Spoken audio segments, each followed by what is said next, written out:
Karma, tu connais? Tu ferais bien de te méfier, ma grande. Karma? La nouvelle? Marissa fait l'exprès de faire tomber une bouteille de vin coûteux sur le sol. Puis elle se met à pleurer devant les hommes présents. Elle prétend que le patron retiendra la somme sur son salaire. Elle a un bébé et une mère paralysée à nourrir. Elle n'a absolument pas les moyens de payer l'indemnité élevée. Un homme sort une paille pour goûter le vin répandu.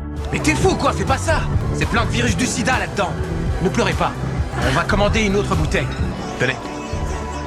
Un homme a vu clair dans son petit manège. Pendant que Marissa compte l'argent qu'elle a arnaqué, Jacques se présente comme un ami du patron du bar et menace de dénoncer sa supercherie. Devant les supplications de Marissa, l'homme lui propose de participer à son business qui rapporte 5000 € par jour. Quand elle pense qu'elle ne gagne que quelques centaines d'euros par jour en trichant sur le vin, Marissa accepte sans hésiter de suivre l'homme pour braquer des voitures de luxe. L'homme donne des instructions à Marissa, trouver le papier d'identité d'un riche client, se faire passer pour sa femme pour récupérer les clés à l'accueil, puis profiter de l'essai routier pour fuir avec la voiture. Waouh! Elle secoue sa tête dans tous les sens. J'espère qu'elle fera pas ça quand elle commencera à le sucer. Je rigole. Anxieuse, Marissa se rend au concessionnaire de voitures haut de gamme.